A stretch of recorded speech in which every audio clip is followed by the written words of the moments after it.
Thank you, Elaine. It is always an honor to be here with you and to be here with all of the participants. And I truly want to thank you for all that you do to plan and produce these free trainings. I want to encourage everybody that's watching to share this information about these free trainings with family, friends, and any professionals that you know or think about that could benefit from these trainings. Just direct them to the Family Access Fighting for Children's Rights website, and there they can see all the upcoming events and get registered. Okay, so tonight we'll be discussing how to connect with your kids when all they want to do is fight with you. I'm going to remove this down here so that some of you can see a little bit better. Let me see. There we go. Perfect. So, so when your kids are in this high state of persistent anxiety due to the psychological abuse due to parental alienation, it manifests itself in behaviors such as them being argumentative, uncooperative. It almost looks like oppositional defiant disorder. And psychological abuse changes a victim's brain. Their brain chemistry affects their cognitive functioning and their behavior. So when this occurs, this can be very, very upsetting for the child and for those around them.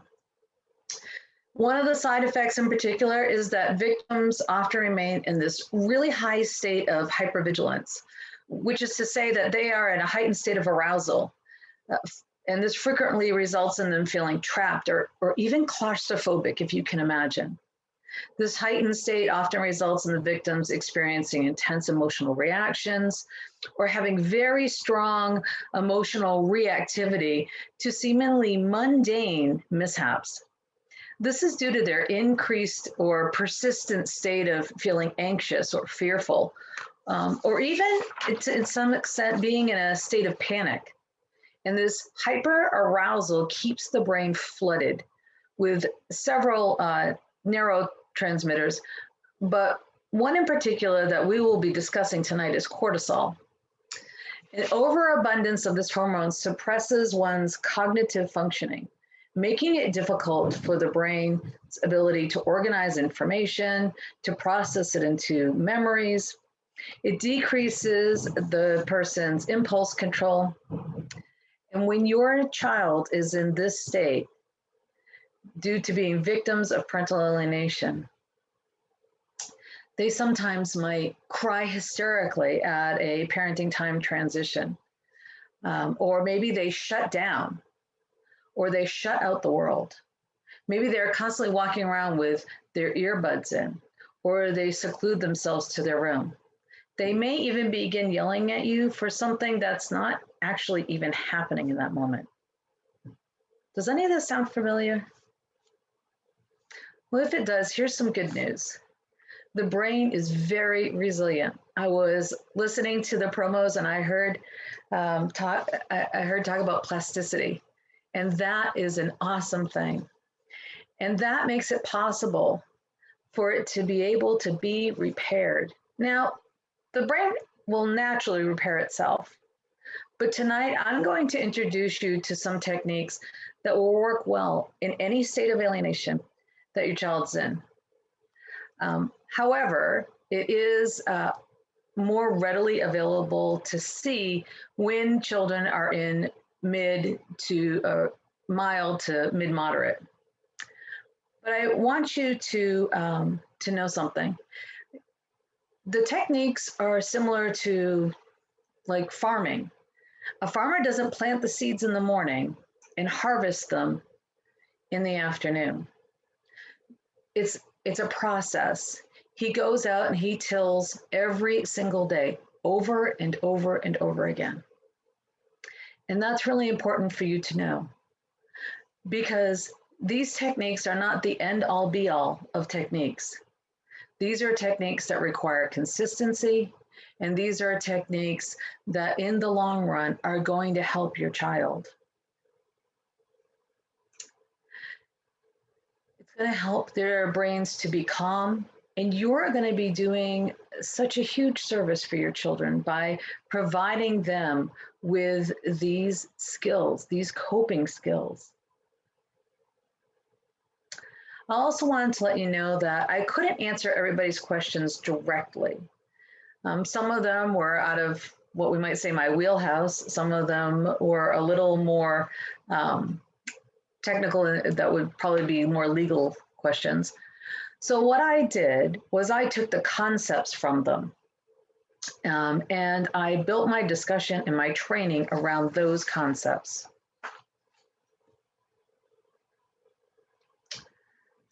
So let's see if I can advance this.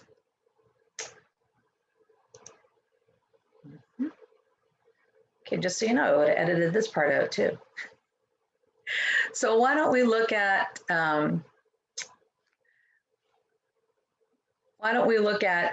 some of the things that we're going to be talking about. One of the things that I wanted to note is that your child could go from this angry lion to this sleeping kitty. This is their brain when it has too much cortisol, and this is their brain when they have the right amounts of serotonin, oxytocin, and dopamine. They're calm and they're relaxed, and that's what we're going for, calm and relaxed. So here's what we'll be talking about tonight. We'll be going over some basic brain chemistry. Might want to say up front, if anybody wants to quickly run and go get a pen and some paper, this might be a good time to do it.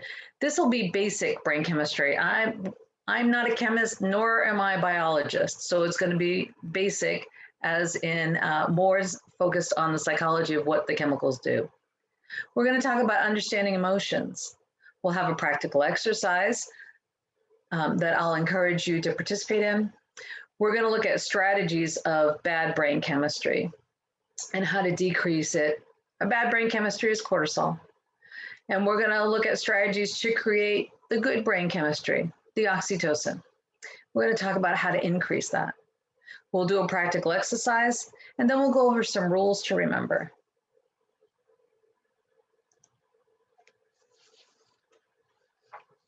So when our brains are uncomfortable or in an uncomfortable situation, in order to protect us without any direction from us, our brains either engage in activities to help remove the problem or remove us. First, the brain searches for solutions, often employing techniques like avoidance. This is exactly what your child's overwhelmed brain has prescribed when the child is being subjected to this continuous bombardment of psychological abuse by the alienating parent. That is, they're taking this grain of truth and wrapping it in a lie. And they're doing it so often that the child's brain actually is starting to not be able to tell the difference between the lie and a truth. This becomes very overwhelming and creates a lot of anxiety for the child. And so the brain becomes overwhelmed, not being able to separate the truth from the lie. And because it's continuously having conflict with the memories that it already has. So it struggles. And because of their lack of ability to do anything, they assume that there are no options. And they begin to feel helpless. This results in them using the technique of avoidance. They could also move into a disassociation. They don't communicate with you on the phone. They don't talk to you in person. They won't email you. And when we're talking about the disassociation, I want you to understand, we're not talking about somebody dissociating personalities. Everybody disassociates on some level. Let me give you an example. If you've ever driven home and drove into your driveway and couldn't remember the last maybe minute, maybe 2, perhaps 5 of the drive home, you've actually disassociated. You might have been thinking about something else. You're like on autopilot. If you've ever moved from one house to another and found yourself driving to the old house the first week or 2 after you've bought the house, you actually are just on autopilot. You've kind of disassociated. You're just driving in that general direction. If you've ever watched your favorite movie and been working at your desk and been so engrossed in what you're doing and somebody comes up and says your name and you startle, you've disassociated. So there's a wide range of disassociation. And so the child's brain will do these things in order to protect the child. And the more pressure they feel, the more often the brain's going to use these techniques. So let's talk about some of the chemicals that are in the brain that we can use to our advantage once we understand how they work, so that we can help our children.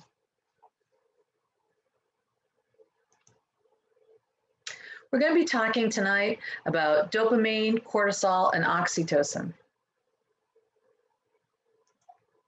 First, we're going to look at dopamine. And dopamine plays a role in how we feel pleasure. This is the body's reward activator. It controls our pleasure center of our brain, and it encourages us to engage in activities that are thrilling or novel or new, or meeting one of our long-term needs or goals that we have. And the right balance of dopamine is vital for our physical and mental well-being. But we get dopamine in influxes. After we do something novel, it helps to satisfy us when we reach a core value. If you've gone to school and you have worked really hard, the anticipatory idea of receiving your graduation builds you up in you, and that's the dopamine that's doing that, that's moving you forward towards that goal. But dopamine is very short-lived. I'll give you an example. Have you ever wanted to get a car? And so you sit down and you start looking through the internet, and you're looking at all different makes and models from every dealership from California to New York, because you are going to find the right car in the right color. And as soon as you get that car, have you ever noticed about 30 days later, it's not so new. It's not so exciting. Park it in the garage, and you're not really driving it all that much. Why is that? Because your dopamine levels have decreased. It's no longer a future thing. Dopamine increases our state of feeling inspired or goal-directed, and it makes us curious, and it fuels our desire to search for information, but it's very future-focused. It promises pleasure and happiness, but because it's short-lived, it never really delivers that. And what it actually does is it increases our want. Have you ever heard people say, I'll be happy when I get married, when I get a new home, when I lose 20 pounds, when I have a baby, when I get a raise? Have you ever heard them say that? And as soon as they get the thing that they tell you that they're going to be happy about, they've moved on to the next thing. That's dopamine. So once I have this dopamine and I'm constantly chasing after that feeling that I want, what I'm really looking for is a different chemical, a long-term happiness chemical, right? But we do misinterpret it quite often. Another really good example that I was just thinking about was, have you ever met anybody that says after they've dated somebody and had this whirlwind relationship and they're so excited, and then about 9 to 12 months after they started dating, they tell you that they broke up because they fell out of love? They weren't actually in love at all. They were actually being prodded to move forward from their dopamine, because the person was a desire of a future focus. But once that desire became an everyday commitment, that euphoric feeling that they had from the dopamine went away. And if it wasn't built on anything more than that, they fell out of love. So let's look at another important chemical that our body has. Another important chemical that we're going to be talking about in our brain is cortisol. Now, this is a chemical that we are going to try and decrease in our children. So, have you ever felt stressed? I mean, most of us probably have at some point. Our bodies respond to stress in many different ways. But one of the things that all stress has in common is that it increases our levels of the most very powerful hormone called cortisol. And the amount of cortisol, which one of these chemicals, one of these chemicals depends on whether we move into fight, flight, or freeze. And this is directly driven by the stress that we experience. It is often the chemical that children, by nature, have too much of. This is due in part to the world being a unique place for them. And they don't have very many life experiences or coping skills. And therefore, they get really nervous easily. This is especially true when they think about something emotionally upsetting that could happen at any moment. And so children with increased cortisol, they have a reactivity that is significantly more problematic than when adults have it. And the reason for that is because adults, we have coping skills. Can you imagine being a child with no coping skills in this unique world where everything seems dangerous to them? Let's just take last year, for example. Imagine being a small child and suddenly, because you don't understand what's really happening, the whole world shuts down. Parents are now staying home. Masks are being worn. Their cortisol levels are off the charts. I heard, and you probably saw this too, a lot on Facebook about kids that were, crying a lot and getting depressed and being very hyperactive. Oh, with all that cortisol running through their bodies, I would imagine that they were. And we as parents, intentionally or unintentionally, we create a lot of stress for our children and raise their cortisol levels. Something as simple as comparing our children to their siblings. Say a parent says, oh gosh, your brother is so much better at math than you are. Why can't you be better at math like he is? That raises their cortisol levels. Comparing them to maybe one of their friends. Oh, Mikey's mom never has any problems with him like that. Why can't you be more like Mikey? Raising their cortisol levels. Or even when a parent's mood shifts quickly. If you're in the car and somebody cuts in front of you, you have to slam on the brakes, right? Well, just so you know, your cortisol levels went up and your children's did too. Most significantly higher than yours because, again, they don't have any coping skills.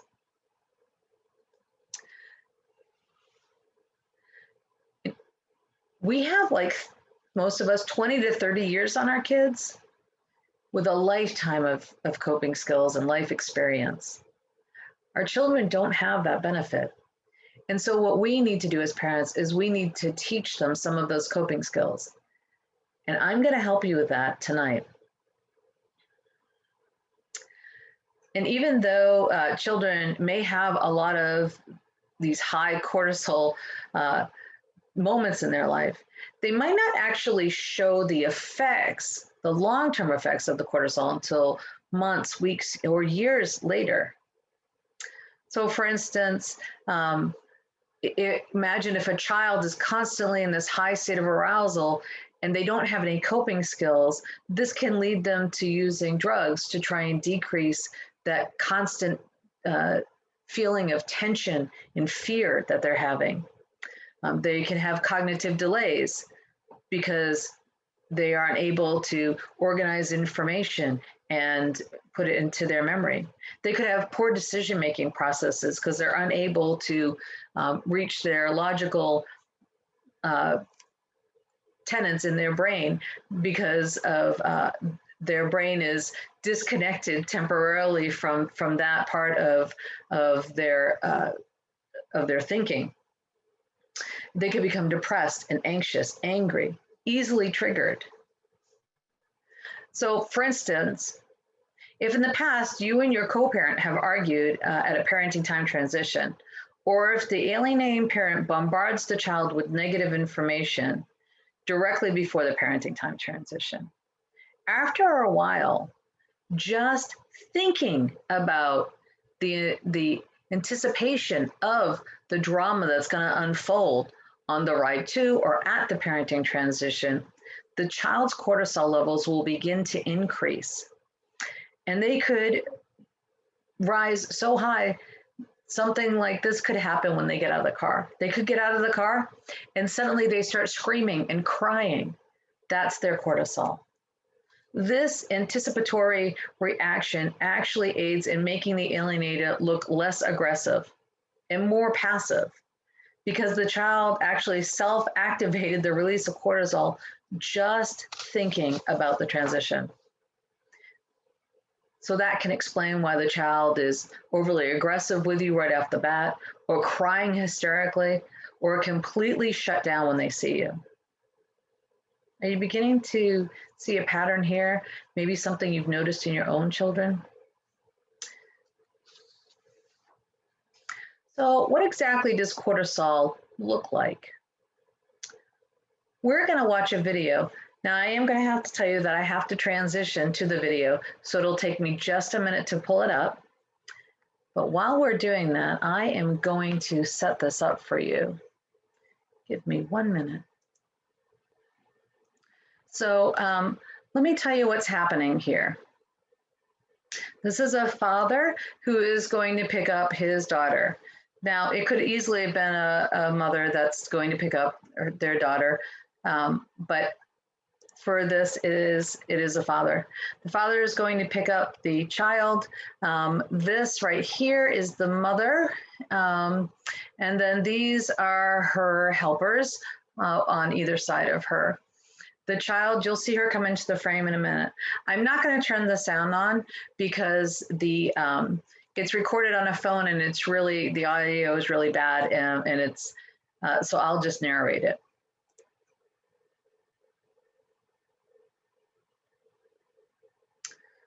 So you're going to see the daughter come over on the right hand of the screen, and there she is right there. The little girl that's going to her for a hug right now is her half sister. I want you to watch, and her name is Megan. I want you to watch her eyes. She doesn't know where to look. It's going to be another child that the child's going to come back and hug her again here in just a second. Now, the mother and the father are talking, and the mother is telling him it's up to the daughter. The daughter's looking very helpless there at the father. You can tell the little girl is very attached to her big sister. She's trying to get the big sister to look at her and pay attention to her and love on her. But the older sister is very anxious. She's looking around. She's got the deer in the headlight look.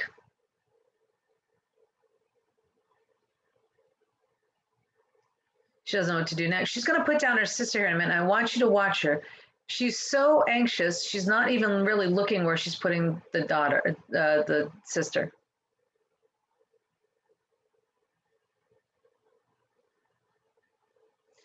She's almost in a daze. She's going to put her hair in a pony here in a minute. She's going to take it out and then put it back in. And I want you to notice how long it takes her to do that. The dad is right now trying to ask the daughter to get her stuff so that they can leave.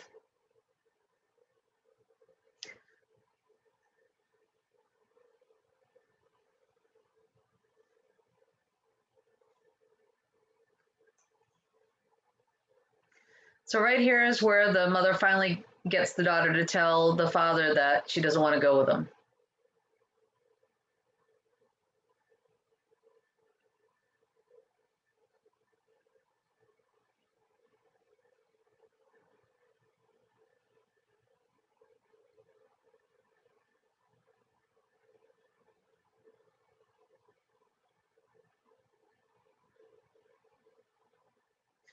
Notice the looks on all the adults' faces.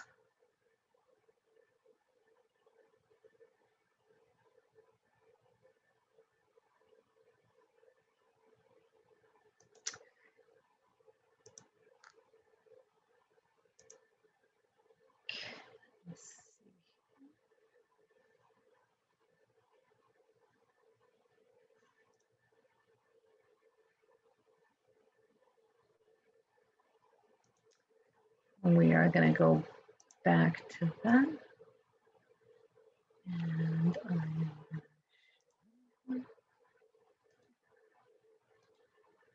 all right.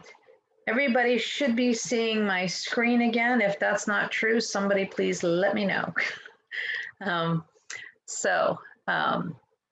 Okay, I don't see any chatter about that, so maybe that's a good thing. Colleen, you do have that little gray spot over there where the cortisol stuff is. Oh, gotcha. That's me. Okay. Oh, hide my floating thing. There, is that better? Great. So you're there, and one went rectangle across where Sadie is. But that's gone now, so it's just one up on things. Sorry to be interrupting. Okay. Oh no, it's fine. See, this is real and live. Yeah, you guys are getting it live tonight. See why we record? We tried, but it's still at the bottom of the screen. But maybe it's okay. Just that's me.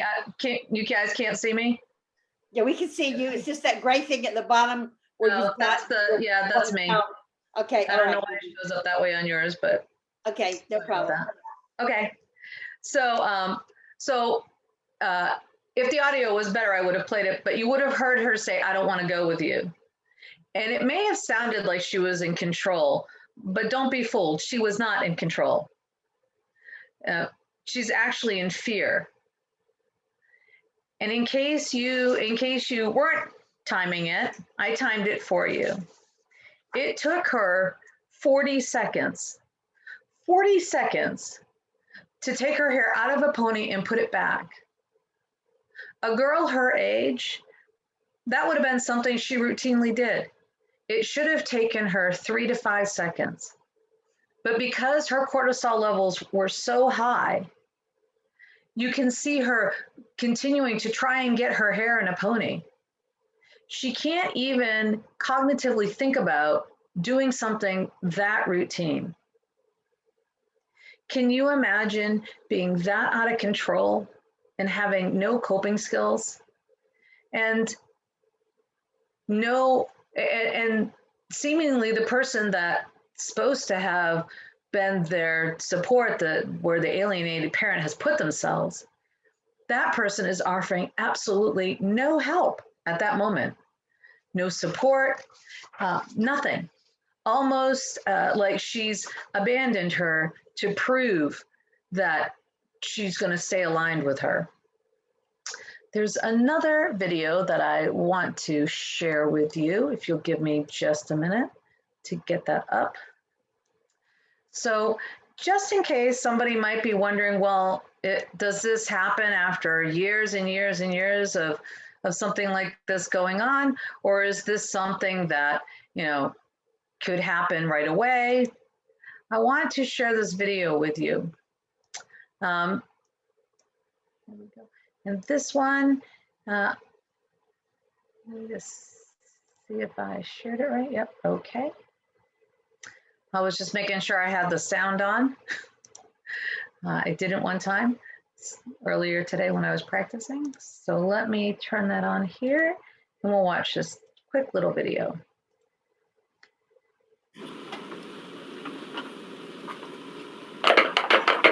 There's something inside. Can you see what's inside the box? You can take the lid off. Is there something in there? So I want you to notice that this little child is currently having his dopamine neurotoxins increased. He's curious. He's looking. He seems happy. Surprised at the novelty. You want to put it back inside of the box and put the lid back on the box and close it up. Can I see that? Thank you. Let's see what else we have.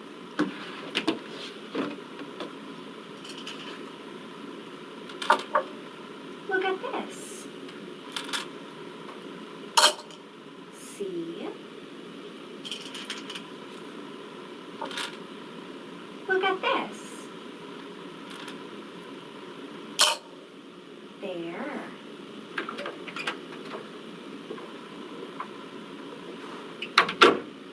I Teresa. I'm going to sit here and read a magazine. Okay, that's Kelly.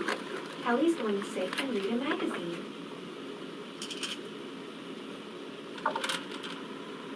Kelly, look at this. That's aggravating. That's so annoying. Oh, I thought it was really interesting. Well, that's just your opinion. It's aggravating.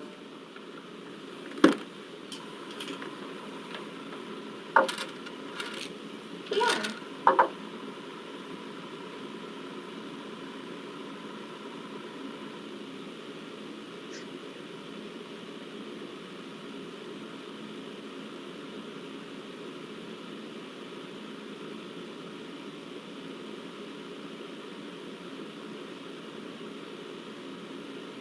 Can I see that?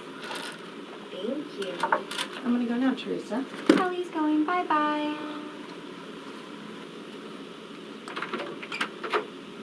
Kelly went bye-bye. All right, we should all be back on the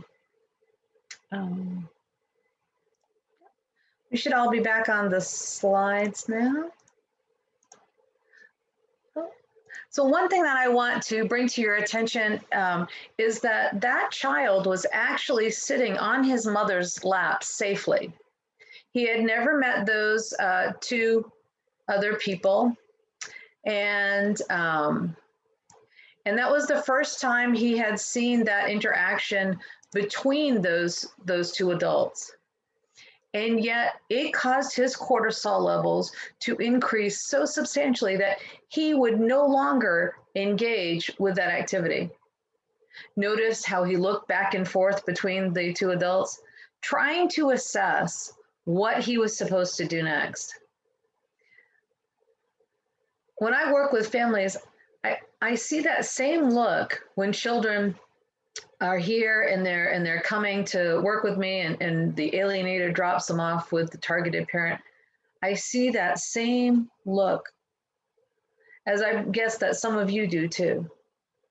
Next time you see that look, I want you to remember that that is because your child's cortisol levels are very, very high. And in a few minutes, I'm going to tell you what you can help to do to lower those. We're going to talk about the next chemical, and that is oxytocin. This is our love chemical. It helps us to bond. And the best way to increase our oxytocin is through building deep, important bonds with our loved ones. And this is really pivotal for a parent and a child.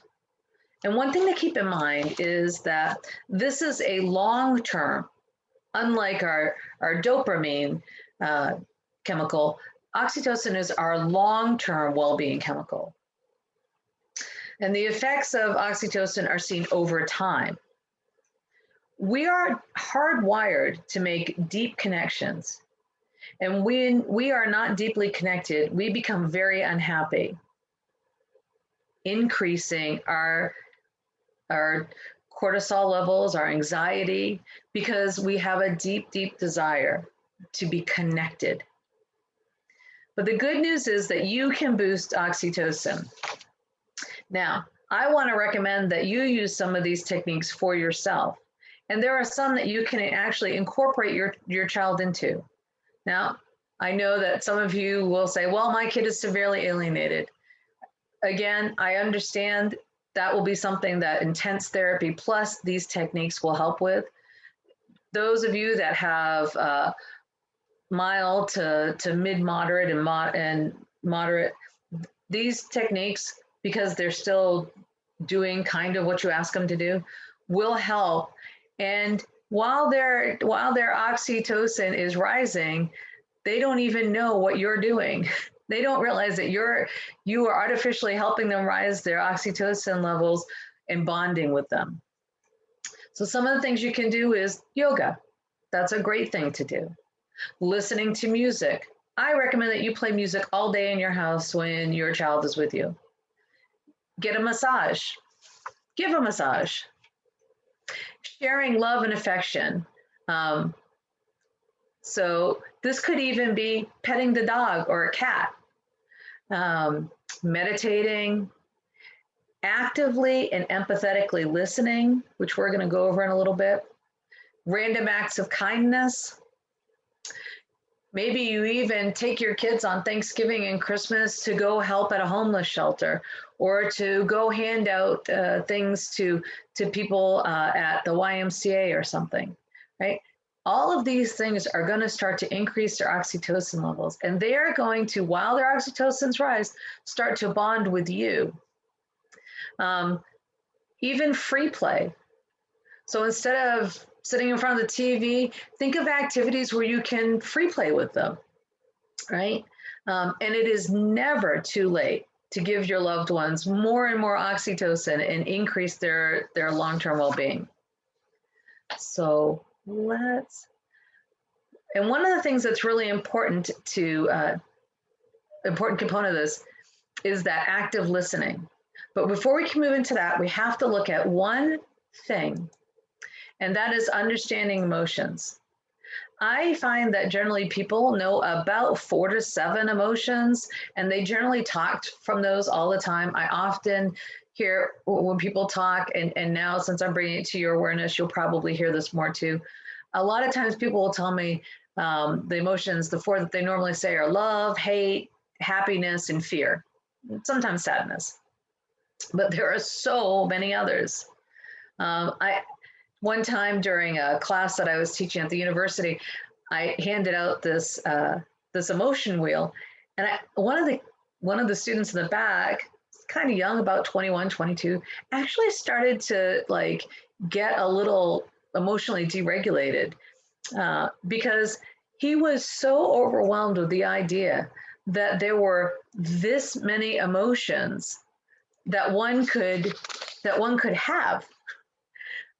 He was just really overwhelmed by this idea.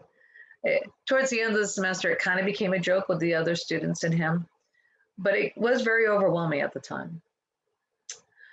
Why is it important to know how to name these emotions?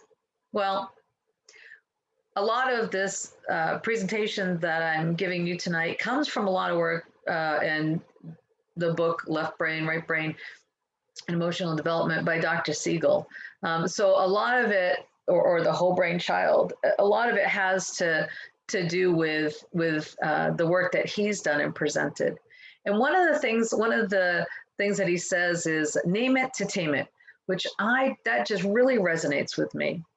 And when you're taking your kid to an event, you're spending one-on-one time with them, that's really important. But research actually shows the number one thing that we can do to deepen our bonds is not interacting with them during those happy and fun moments, but actually when they're emotionally upset. So, which is actually good news for us, because a lot of your kids are emotionally upset. So that means if we use these techniques, we'll actually be able to plant seeds and grow closer to them more often, right? So I want you to think of it as every time you see your child deregulate, think of this as an opportunity to bond with them. So to assist you in this, we're going to talk about this name it to tame it. Now, cortisol and oxytocin, they're caused by emotions. And if our kids can't identify or label the emotion that they're having, how are they going to explain to you what's actually happening to them to help you understand how to help them? So being able to label the emotion allows the logical mind to help calm down your child. I'm going to use a little technique that Dr. Siegel uses, and some of you may have seen it before. He talks about the brain being this, 2 parts of the brain, but he talks about the top part of your hand being the upstairs brain, and this bottom part here being the downstairs brain. Now, the upstairs brain, it helps us to think, make decisions, control over our emotions, focus, concentrate, empathy, self-awareness. And the downstairs brain, here's something, it allows us to act before we think. Now, that's a really good thing if I have high cortisol levels and I have, because a bear's chasing me. But if I have high cortisol levels because I'm a victim of psychological abuse, allowing me to act before I think probably is not going to work as well as we hope, right? Because it's our fight or flight response. We're emotionally reacting. And so what Dr. Siegel talks about is when we flip our top, right? Our upstairs brain is very far away from our downstairs brain, and it makes it difficult for them to talk. Because by the time the fire alarms are going off downstairs, the upstairs brain is thinking, okay, we got to do this, we got to do this, we got to do this. Meanwhile, the downstairs brain is already in fight, flight, or freeze. And the upstairs brain can't be of much help. So what we have to do is we have to teach the upstairs brain what we in the field call emotional intelligence. We have to increase the emotional intelligence so that when the brain feels it, when it feels the cortisol coming, the brain actually has something to refer back to and think, I know how to name that. And once I can name it, I can tame it. I can send your upstairs brain can send the message to the downstairs brain that it's got everything under control, that it knows exactly what to do, and it knows how to calm itself down.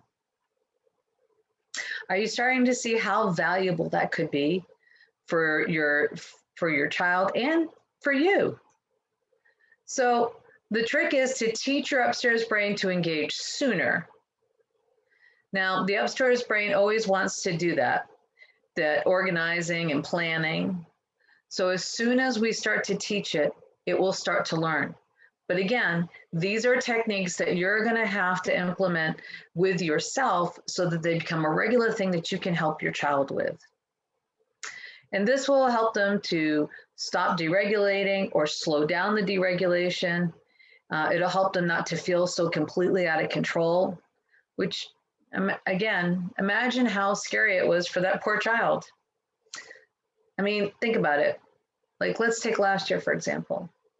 If our whole environment is out of control and now our mind is out of control, how overwhelming that must feel for a child. Can you imagine how frightening that is for them?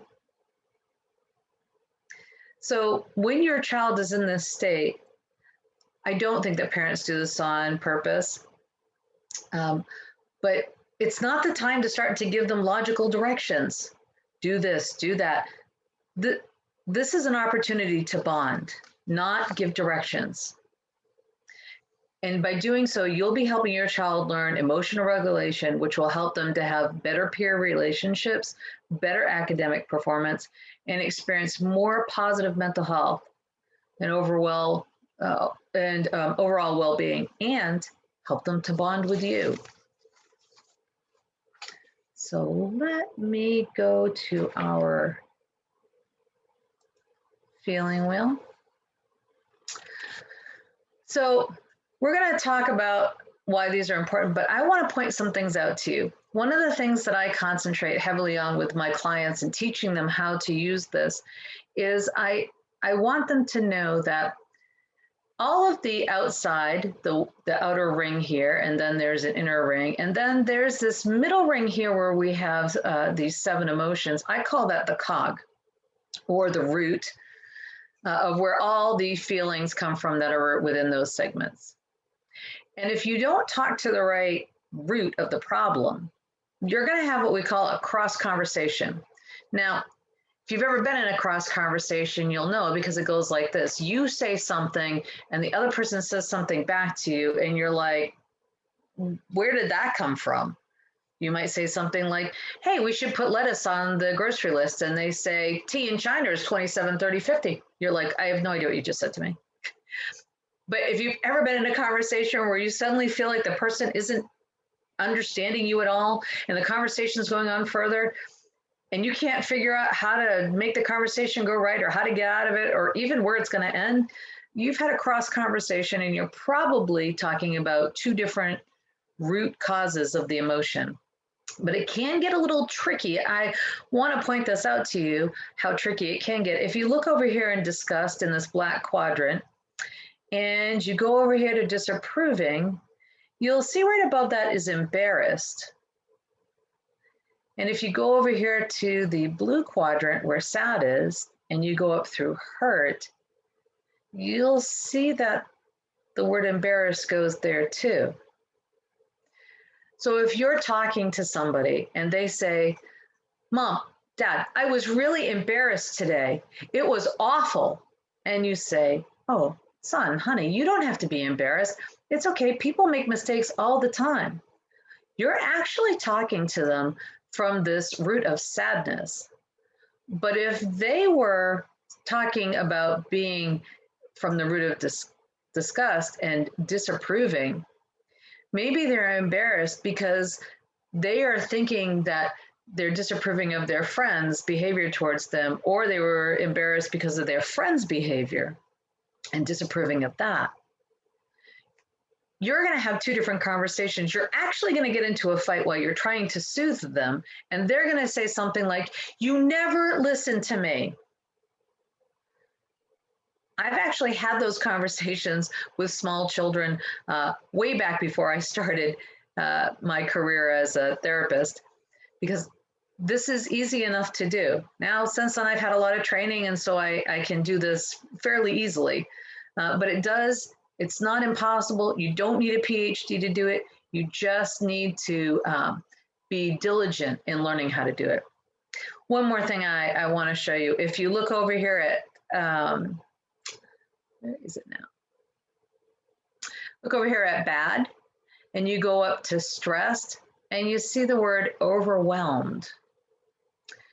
Then if you go over here to fearful, and you go up to anxious, you see the word overwhelmed. Same thing. You can be overwhelmed from anxiety, or you can be overwhelmed from stress. And if you don't know which root you're talking about, or having them tell you, you're going to have the same problem. So what's key to this is finding the right emotion and understanding. We never want to tell anybody what they're feeling. We don't have to validate or qualify or quantify anybody's feelings. Whatever feeling somebody has, it's their feeling. They can have it. We just need to understand what it is, where it's coming from, so that we can better understand what's going on with our child. So let's do a little practical exercise. So let's see. I want everybody to think about a time when they were happy. So we're going to go over here to this yellow quadrant here where it says happy. And I want you to make note of all the different emotions that are on the second and on the outer third ring of this area here. And I want you to think about that time. I'll give you a minute.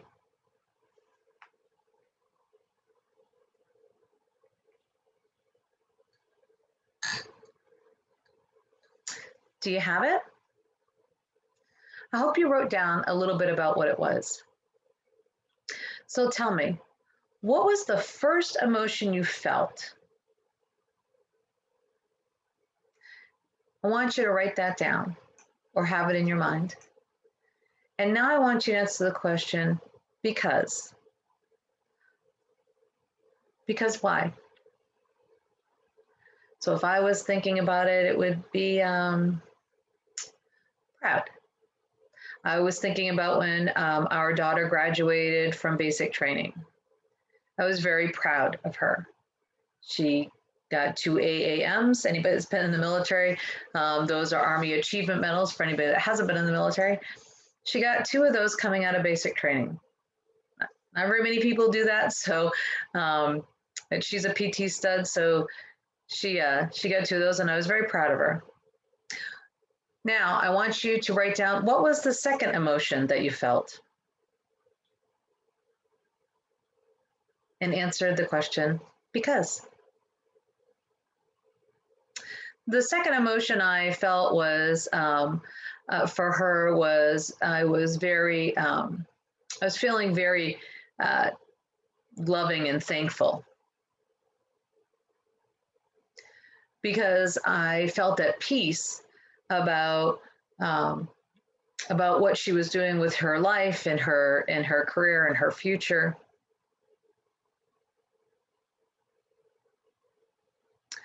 And what was the third emotion that you felt? Because why?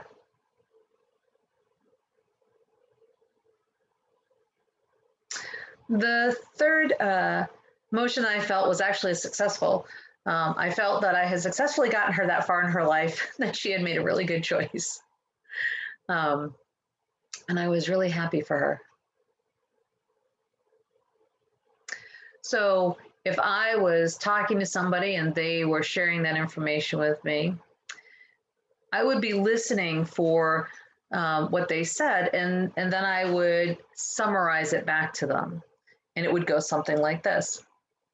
So what I heard you say was, when you were at your daughter's graduation, you really felt proud and confident in your parenting skills to have gotten your daughter to this place, and you had a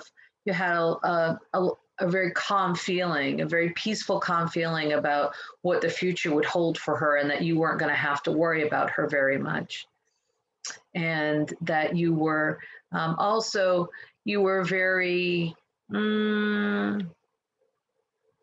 maybe optimistic about what was going to happen for her in the future.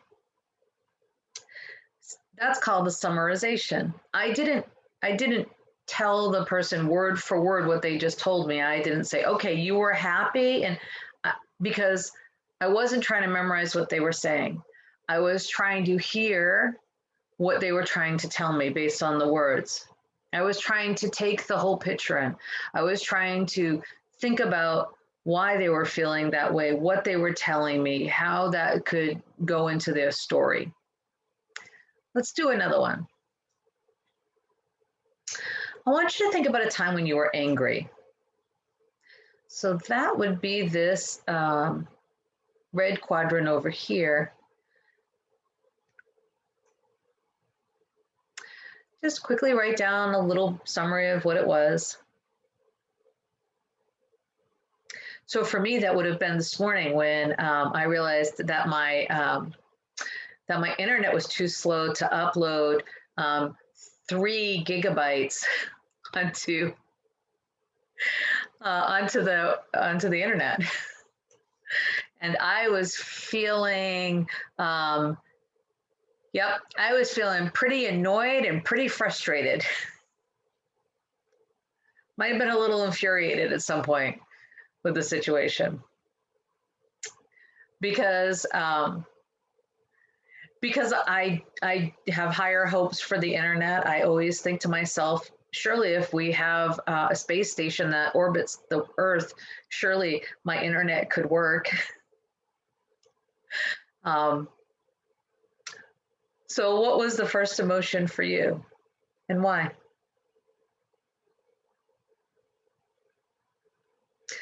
What was the second emotion? The second emotion for me would have been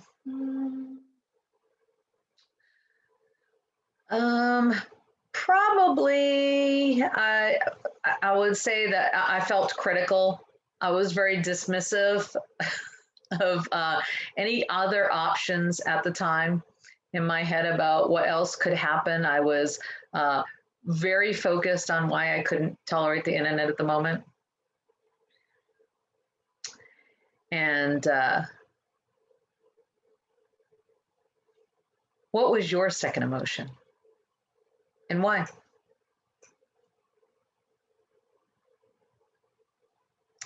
And what was the third emotion you felt? I would say that the third emotion I felt was probably struggling with whether it was mad or aggressive, because I was feeling pretty hostile and pretty furious at the time. You'd have to understand how much I hate technology.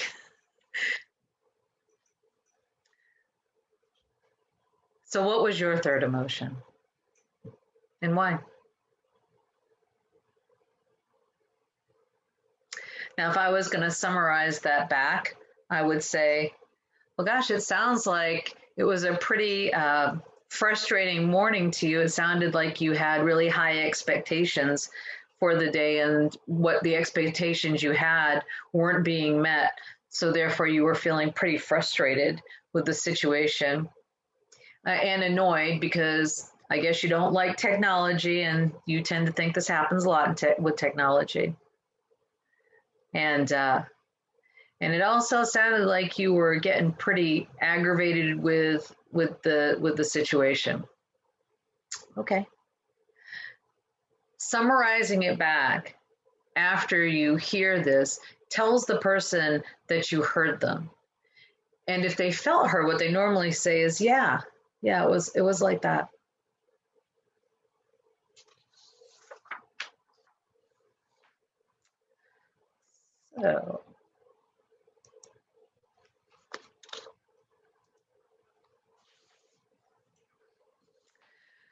So I can make sure that Elaine gets a copy of the emotion wheel so that you could download it. You could also get one on the internet. They're pretty easy to get, but I will make sure I give Elaine that link so that you guys can get it. And I think it's important that, you know, I love this saying by Helen Keller that the best and most beautiful things in the world cannot be seen or even touched. They must be felt with the heart. And in these situations with your kid, that's exactly where I need your focus. I need you to not see what's happening or even feel what's happening with your eyes and your other senses at that moment with your child. I need you to hear their heart for what they're not saying.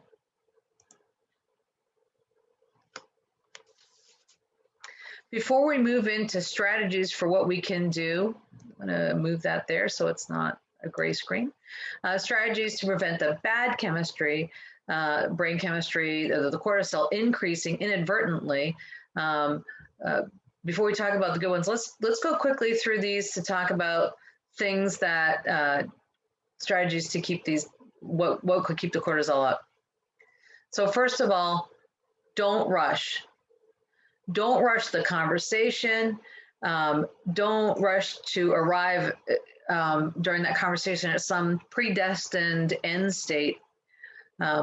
Finding the truth or telling them the truth of what's happened at this point when they are so deregulated, they can't even hear that. I understand that your truth is important and it is very valuable and it's valid. But trying to tell them that and trying to rush them to understand the truth when they're in this high state of overflowing cortisol is not going to work. Remember, if the brain is topped off, then the bottom half of the brain, the downstairs, is running amok. So we don't want to do that. And don't get the idea that, you know, that they're actually driving the train either, right? So a lot of what's happening is happening because of the alienated parent. So when they come to you, don't rush, take your time with them, put things aside, because remember, part of rushing the things that might happen could be part of the alienating parents' narrative for you, that you're always so busy, you never have time for them. That's why the marriage didn't work. That's why the relationship fell apart. Whatever it is that they could be thinking about or saying to you, or saying about you to them. And remember, if they're talking and they're upset, it's an opportunity to bond. So stop what you're doing and look them in the eye and start to bond with them. Second, there we go. Don't defend. trying to get them, like I said earlier, to get them to see your perspective, as tempting as that is to defend oneself, and as important as that it feels to you in that moment, don't do it. So sometimes they even want you to try so that then they can engage you in an argument about how your perspective is totally wrong, right? And that you're selfish and you're not interested in their feelings. And what's going to happen is you're going to get heightened and they're going to get heightened, and everybody's cortisol is going to be flying off the charts.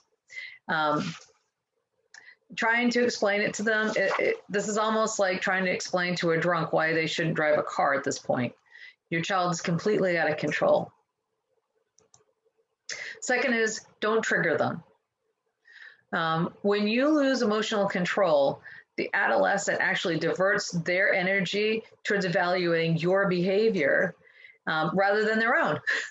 So you don't want to do this. Instead, keeping your cool forces a teenager to self-evaluate. And that starts their head and their heart and their feelings to start to be able to speak to you about them, right? So don't let them get fixated on your emotions, because that's a very popular thing that they do. And their ability to process their information within themselves weakens in that moment. So if you're angry, they're going to be listening for your tone. So you're going to have to stay even keeled, maybe take a moment, take a little time out for a moment, say you got to go to the bathroom, do something to disengage just for a moment, so that you don't become deregulated. And if you want to have an effective conversation that allows the emotions to go back and forth, you're going to have to stay really, really calm. Saying anything about the other parent, by the way, will also trigger them. Even if you say the slightest things, there's been times when I've been in session and the target parent has said the slightest thing. So one time, one parent even said, so it was your mom's birthday the other day. And the child was already heightened and already waiting for the target parent to say something. And the child just went off on him. Don't talk about my mother like that. And finally, I had to calm the child down and say, he was asking you if you had a good birthday party with your mom. But that took a good 20 minutes to draw the child back down. So don't talk about anything about them. The other thing is if you say to your child, you're blowing this out of proportion, you need to calm down, you don't understand my side of the story, they aren't listening. They aren't listening at that moment.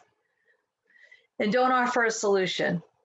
When you offer solutions to a child that's upset and overwhelmed, it can continue to overwhelm the child. And in fact, often when a child is upset and we offer them a solution, they do the exact opposite of what you just asked them to do. So offering someone advice is effective only when that person is in a calm state and feels like their feelings are understood, or their emotions are being understood, or they're being understood. Otherwise, they can't hear you. And finally, the fifth thing, let me just hide that for a second, is don't try to cheer them up. This sends the message that you're uncomfortable with their negative feelings and that you don't want to hear their negative feelings. And just like trying to solve a problem, trying to cheer them up should be done after they're in a calm place, not before. So, let me see.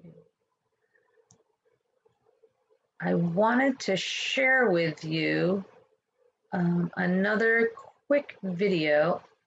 Here we go. Let me just get it up. The smartest people I know. It's easy for me to look at this and see where there are some issues here with what both of the parents are doing. I want you to know that it is not, whatever I'm pointing out is not, it doesn't mean that I think anything is wrong with the target parent. So I don't want anyone to take it that use the expression a Monday morning quarterback, or, somebody that is a third person and removed from the situation. So it's easier, just like, those of you that aren't familiar with that expression, Monday Colleen, quarterbacking. Yes. excuse me, it's they can't see the slide, the gray things back over it. Oh, okay. All right. Yeah, I'm gonna turn this on here. You can see the video though, right? No, can't see the video, just a gray block. We can see you and a gray block. Can you see the video, Elaine? No, I can see parts of it, but Okay. mainly it's covered up with the gray block. Okay. Is that better? No. Hmm. They're also asking, can they get your slides? I don't know if you can do that and email it to me. I can do that. I'll email them to you. No. Can you hear? Can you see it now?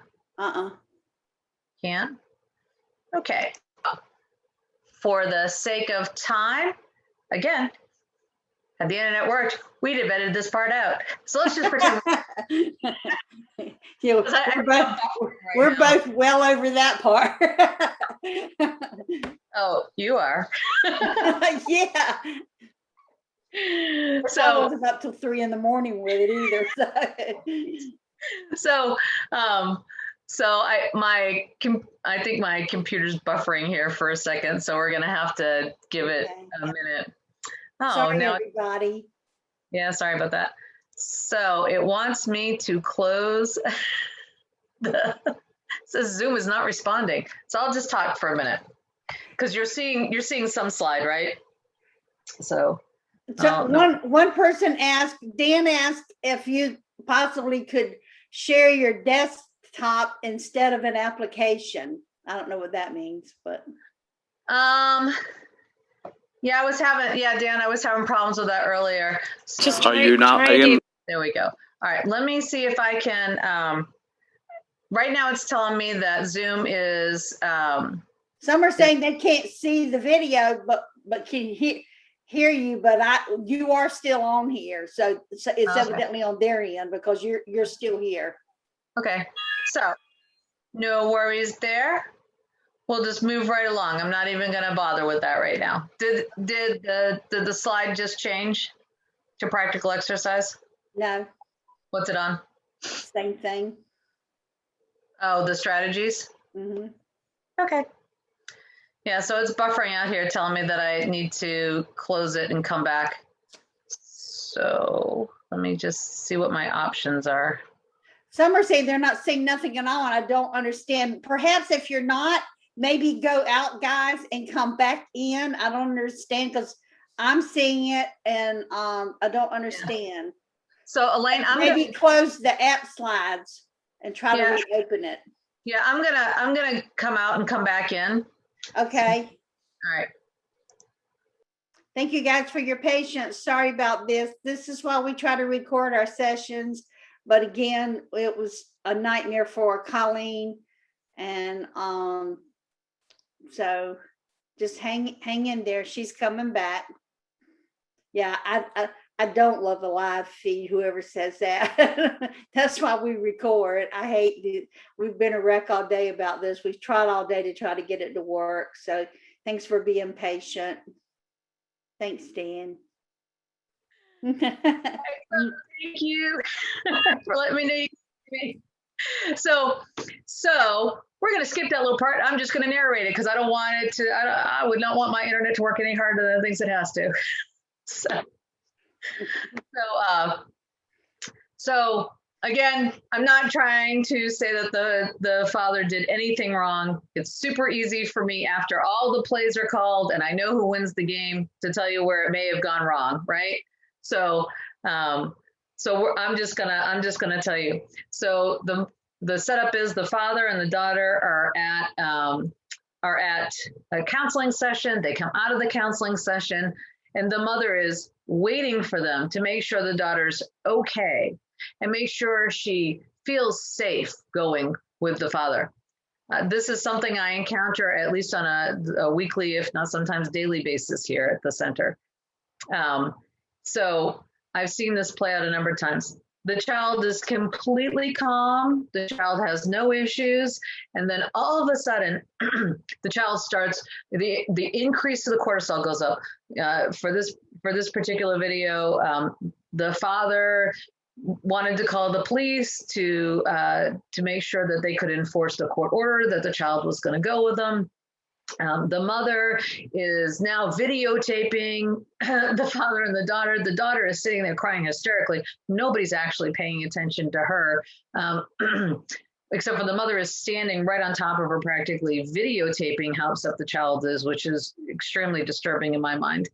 And then comforts her, right? And then they're arguing back and forth. And in all of that, here's this child completely deregulated. The dad is focused on making sure that he is going to exercise his parenting time.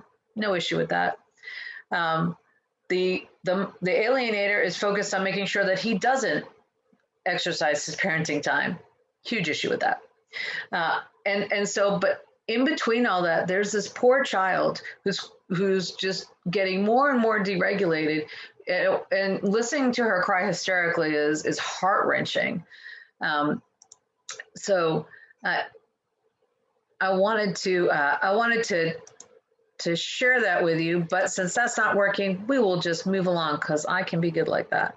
All right, I'm going to restart my slides from the current slide. There we go.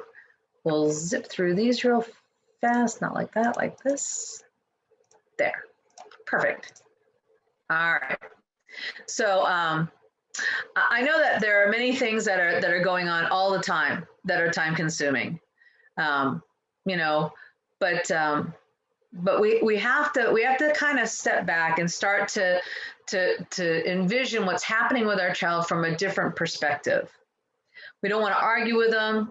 We're not going to admit that something that you didn't do, you know, but we want to be able to, you know, have these transitions, especially the transitions, be a lot more calm for our child. So let me get rid of that. Okay. So so we don't want to argue with them. We don't want to get into an argument with them, but we've got to do something, right? Because they're having a meltdown. And if we rush them, we want to calm them down. Because if we rush them, if we rush the child to get in the car, and we get them back home, all we're going to achieve is now we have a deregulated child that rode in the car all the way with us, and now they're back at the house. So we have to make the most of the time that we have with them. And I know it can be frustrating and hurtful when you get them home and they're deregulated. They go sit in their room, they're crying, they're on their phone, whatever else they're doing. And I've seen many of my clients reach their breaking point with what's going on. I've had clients come to me and tell me that they're gonna, you know, they're just gonna give up and it's not worth it or whatever. But I want to remind you of something. All of your child's actions are not them. They're not your child's words. They're not your child's thoughts. These are the thoughts and the words of the alienating parent. And in order to do and to understand that, we have to use the techniques that we're discussing tonight to help you help yourself and help you regulate your child. But I really need you to focus on the idea that it's not your child that's standing in front of you saying those horrible things. It is the alienated parent talking through the child. So I'm originally from Boston, and I had never seen this before until I moved here in the Midwest, or until I started living more in the country. But have you ever seen an old wooden post that's been painted over so many times that you can see the chipped paint and the cracks from the old paint underneath it? And when you look at it, it looks worn out, and you really can't even recognize it as that beautiful piece of wood that it once was. If you were to take that old post and sand it down, what would you see? Not the old worn out post with the paint chipped away and repainted over it, but you would see that beautiful piece of wood from beneath all that old weather-worn paint. And it's the same with your child. They've had so much put on them layer after layer of anger and hate and frustration. And sometimes when they're with you and they're happy and carefree, some of that chips off. But as soon as they return to the alienator, they pour that back on top of them. Just like that old wooden post, they poured the paint back on it. And they are your child is beginning to look and act like someone you don't even recognize. But they are still the same. They're just covered up like that old wooden post was. So you have to patiently remove the layers. But this is going to take time. So here's what I need you to do. I need you to be sure to let other people know in your life that these are the techniques that you're going to be using. This is what you're going to be doing. And you have to prepare time for your child to help manage them. And you're going to have to set the expectations for others around you, for your other significant others, or your new husband or wife, or your other children, or your parents, or whoever is in your life helping you.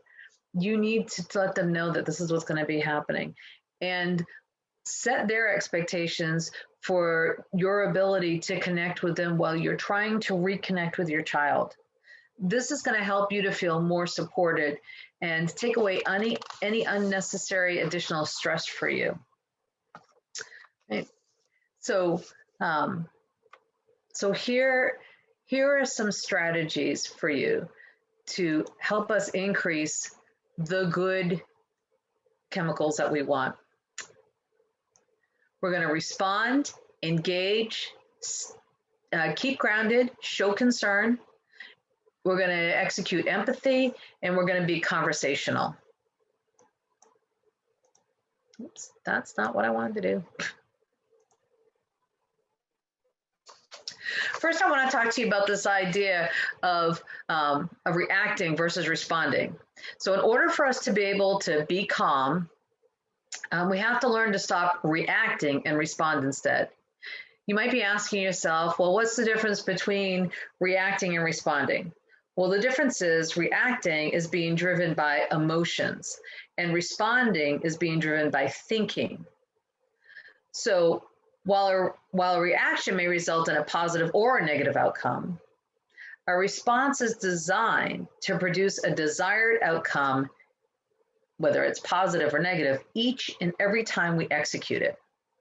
So let me give you an example.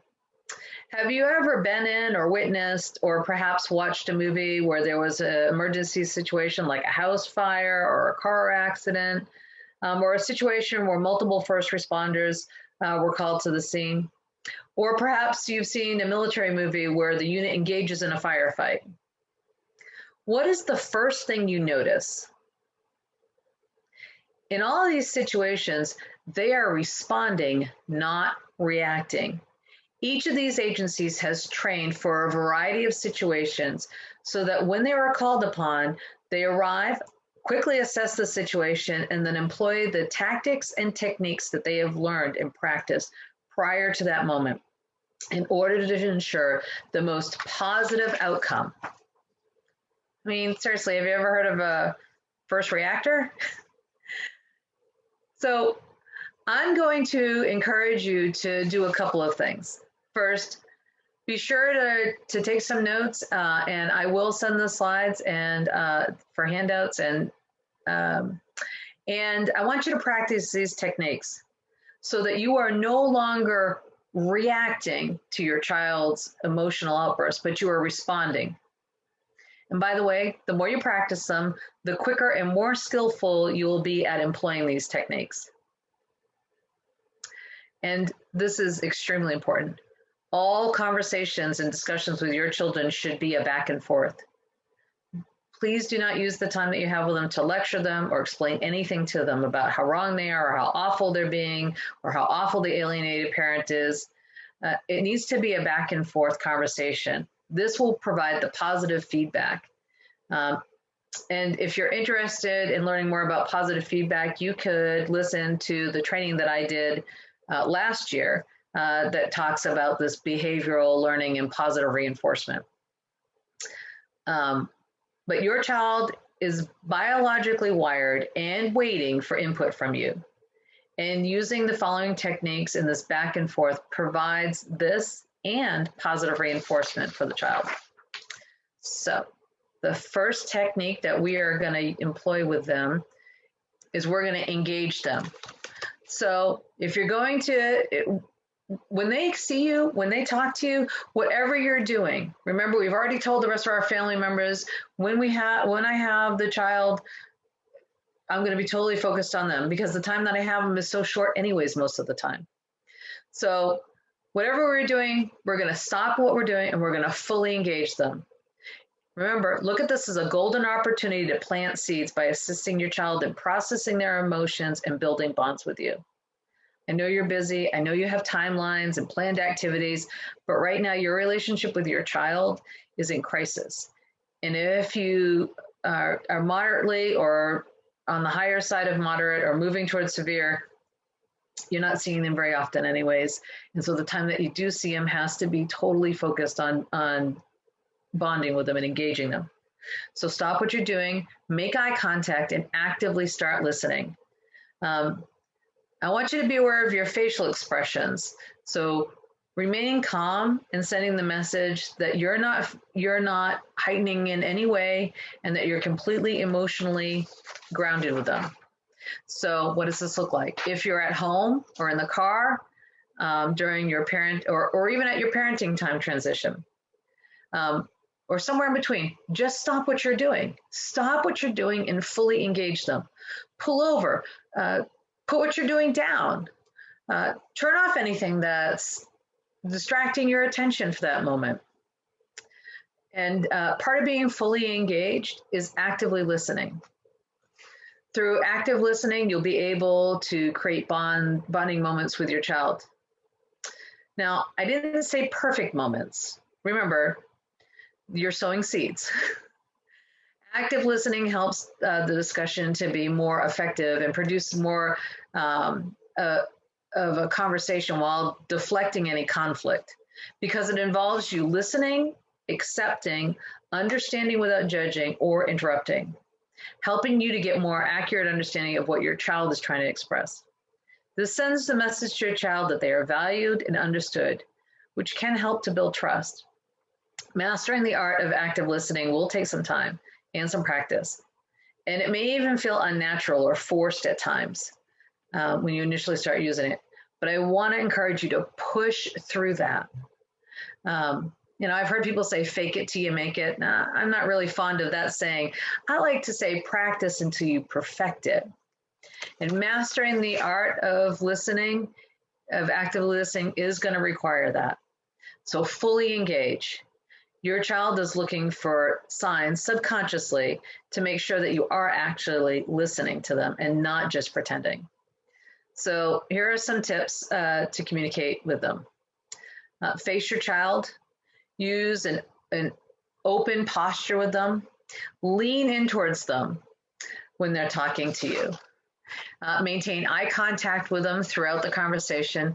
And most importantly, stay relaxed while listening. And listen with all of your senses. Tune into your child's tone and intensity of their message being communicated to you. Notice your child's facial expressions and body language. Try to figure out what he or she is trying to say or what they may be saying. In the military, we used to call this implied intent.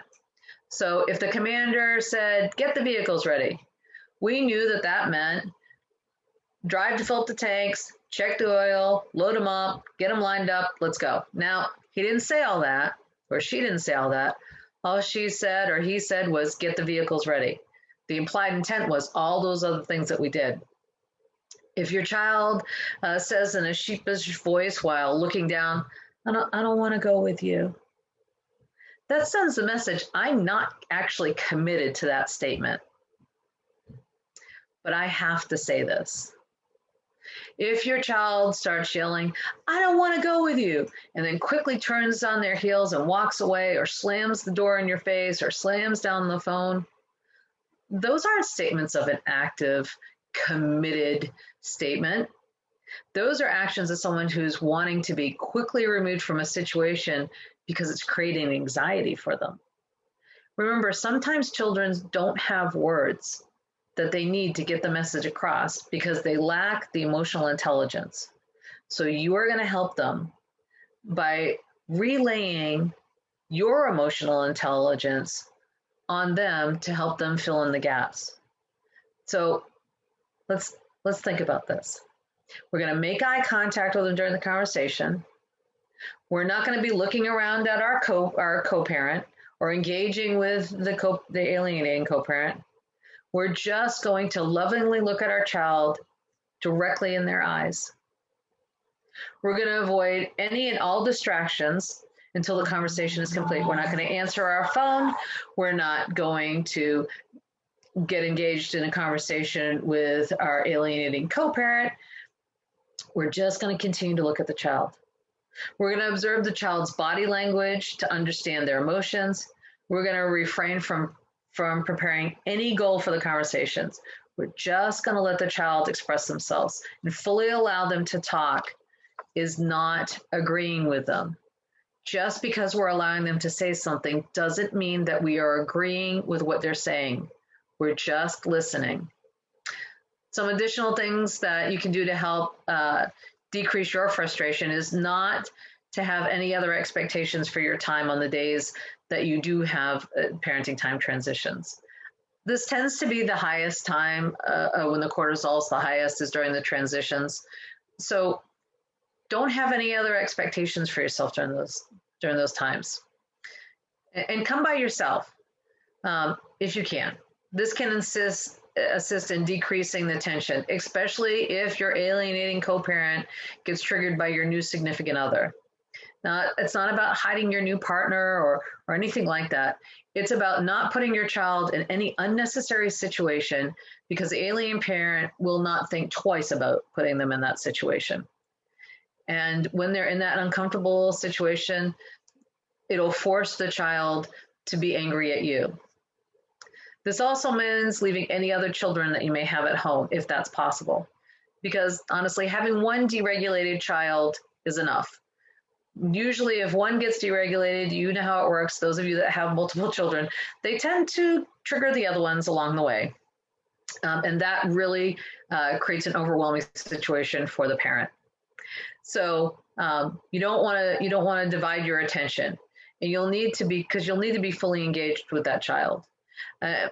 So although I'm not a fan of this, sometimes if you do the parenting time transitions at the police station, it does cut down on the availability of the alienating parent to create additional chaos. I didn't say it stops them, because I know some very aggressive alienators, but it does generally cut down on some of their availability to do that.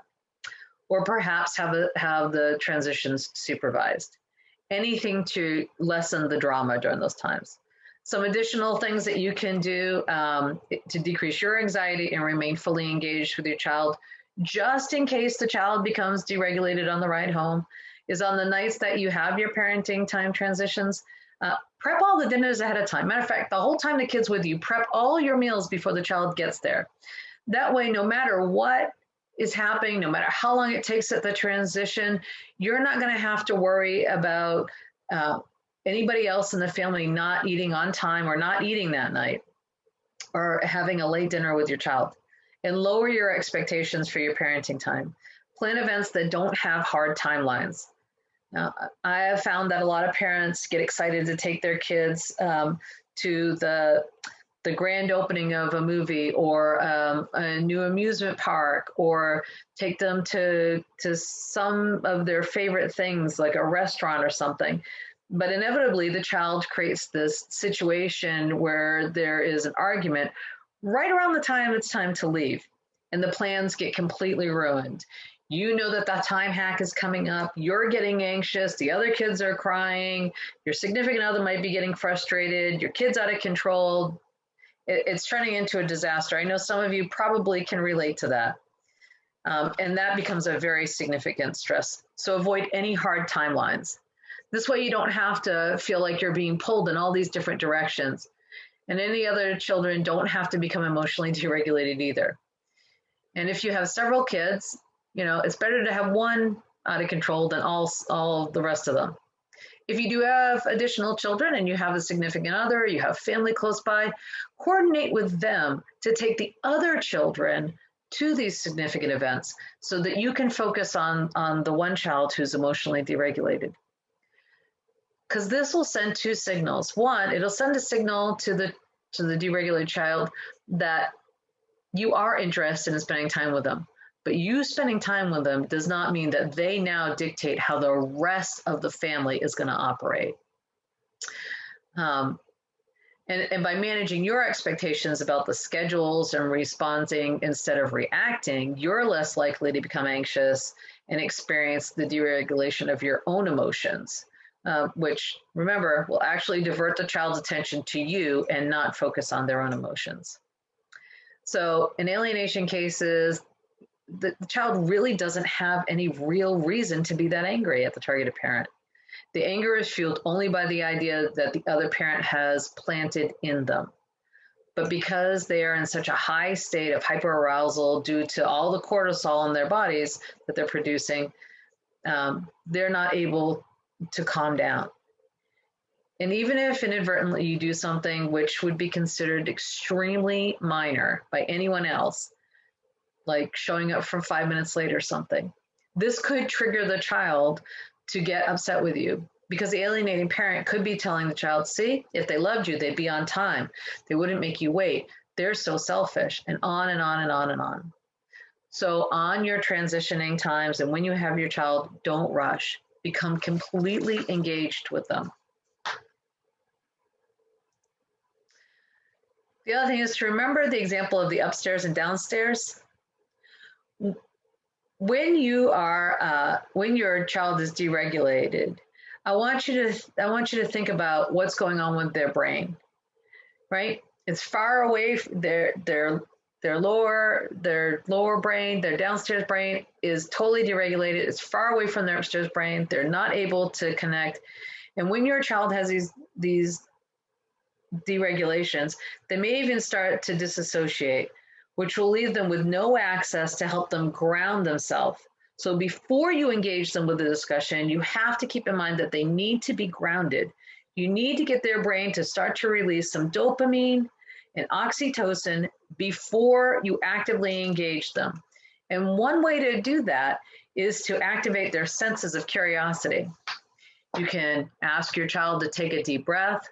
You can pull over if you're driving to a rest area or a neighborhood park, and then ask your child if they want to get out of the car and go for a walk. If you're in the house, put down what you're doing and ask them if they want to go for a walk, even if it's out back to, I don't know, maybe take the dog out for a walk or go water the dog or whatever. You're going to activate their senses. And while you're walking, you can start a seemingly random conversation about things that you see, to use as, and please use as descriptive language as you can. Something you can say to them so that you can activate their sight, their hearing, their smell, and their sense of touch. All these things are going to help to get them mindful and ground them. It's going to start to release some oxytocin and some dopamine and decrease their cortisol levels. You can say to them something like, "That's a beautiful blue sky we're seeing today." Okay, you've activated their senses to look at the sky. "Can you hear the beautiful birds today?" You've now activated their sense of hearing. Oh gosh, the neighbors must be cutting grass. Smell how good that grass smells. Now you've activated their senses of smell. You can say, isn't it warm out today? Or isn't it really hot? Or doesn't it feel really cold? You've activated touch for them because they can feel that. Using those things help to ground them. You can also use touch as a sensation. So if touching them lightly won't trigger them, because we don't want to do that, place your hand lightly on the backs of their forearms.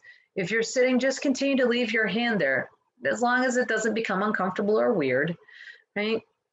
And if leaving your hand there too long seems that way, you can occasionally touch them while you're talking to them. You can stimulate their other senses too. Here's a couple of other tricks that I use here at the center. You can give them Tic Tacs or gum or mints. So when people are becoming deregulated, their mouth gets really dry. So I always have hard mints so that they can be sucking on them to help keep them grounded and regulated. I also have cold water. The cold water hitting the back of their throat and going down into their stomachs also helps to have them become more mindful of their bodies and regulated. And when somebody becomes completely emotionally deregulated, their sugar actually drops. So on the way out the door, I have a huge bowl of chocolate candy so that it can increase their sugar levels. So you can have those things handy. Keep a small bottle of Febreze or something that smells good in the car. And when your child starts to deregulate, just randomly spray a little. It'll actually make them start to smell things, and some of that will tune them into their senses.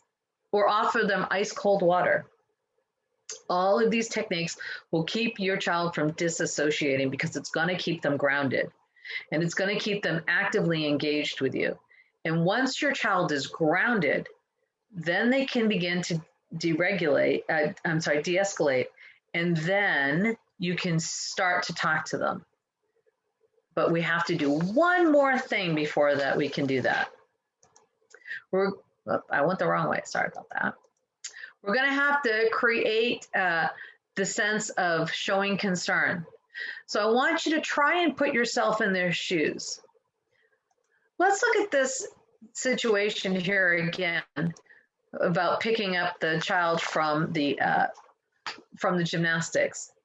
How do you think a 13-year-old girl might feel surrounded by her friends and several adults, all aligned with the alienator? Just look at the adult's body language. We have folded arms, hands on hips, hands in pockets. Not to mention, this whole scene is unfolding right in front of the gymnastics studio, right in front of all of her friends. Does this seem like an environment where saying no to the alienator is actually an option? How do you think she's feeling?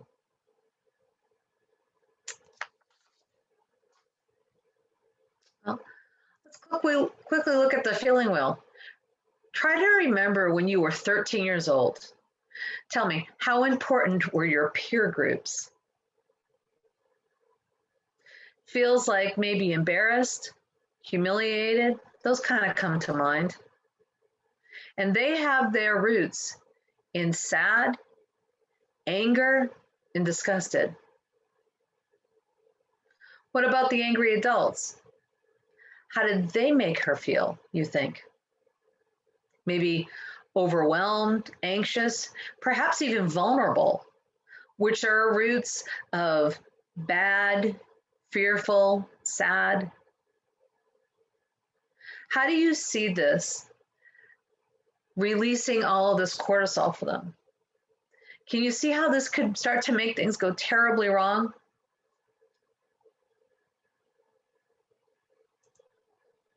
So back to our show of concern. Using the active listening will help you to listen for what they're not saying. It'll help you help you to identify their feelings and help you to help them identify their feelings. When alienated children start sharing, they are often nervous and believe that you are going to criticize them. In fact, they're actually waiting for you to criticize them. That way they can shut everything down and go back to hating you, right? Or accuse you of not listening to them. So resist the urge to react to their comments. Instead, respond.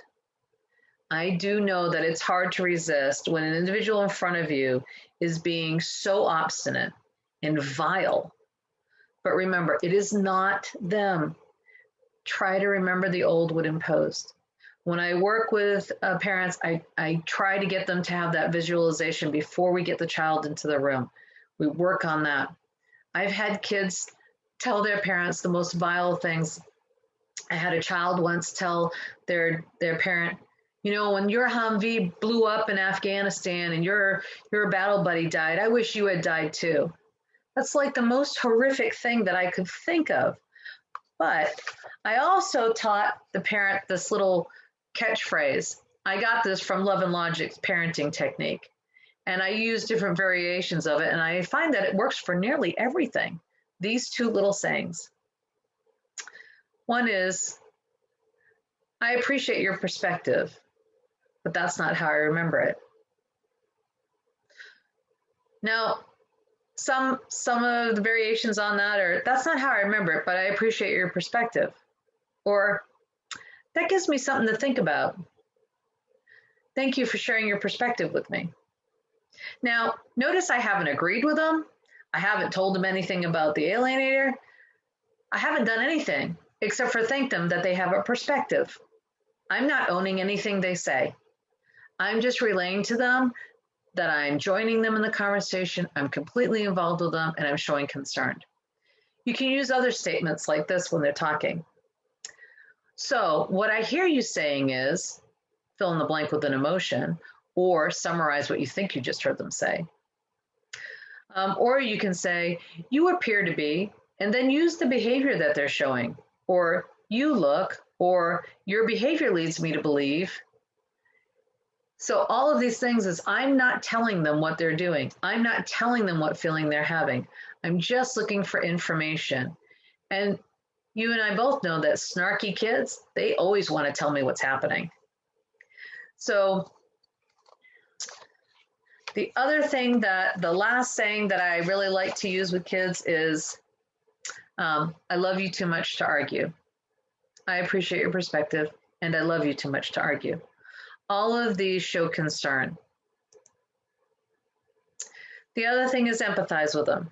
I know that this seems difficult, but identifying a feeling and acknowledging a feeling that is uncomfortable is not agreeing with them. You are not agreeing with them if you're just helping them identify their feelings.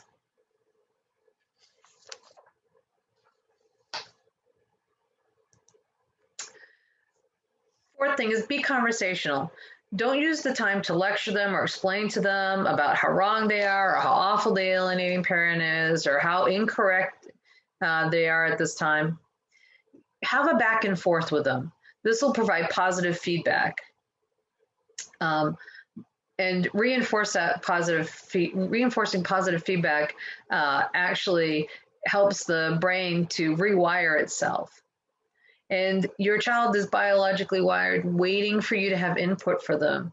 And using this technique of the back and forth provides that positive reinforcement.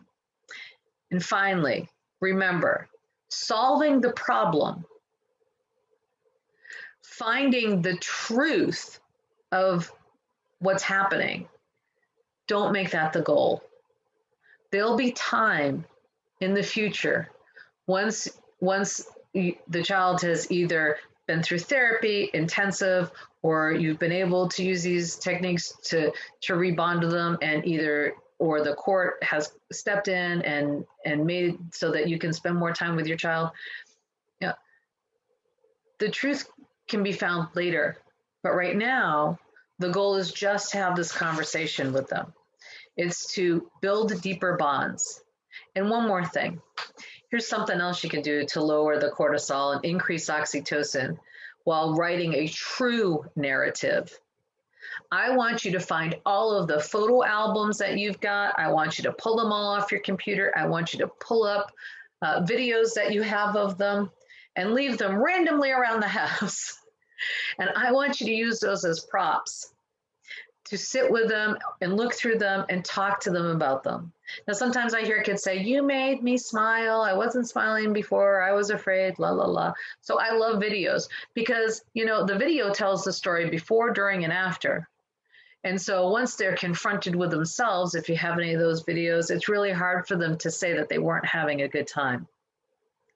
And tell a seemingly random story about their birth. Tell them how you felt when you found out that you were pregnant, or the first time you saw them, or when you were there in the delivery room, and use all of the feeling words. Tell them that you loved them so deeply the first time you saw them. You were so excited when you found out about them being born. Use all the feeling words. Tell them that your whole world changed when you realized that this was the most wonderful gift you ever received.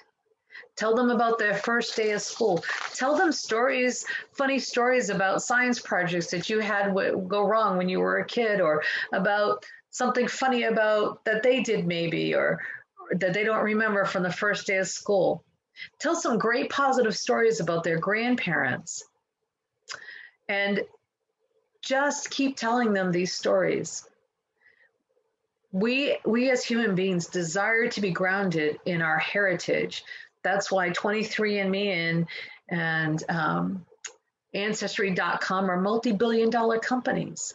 This is an internal desiring need that we are drawn towards, and you can activate that. Now, all of these may seem like, just clever little parlor tricks, but I promise you, if you can decrease their cortisol and you can increase their oxytocin, you will start to bond with them. So here's some things that I want you to remember. They have an upstairs brain and a downstairs brain.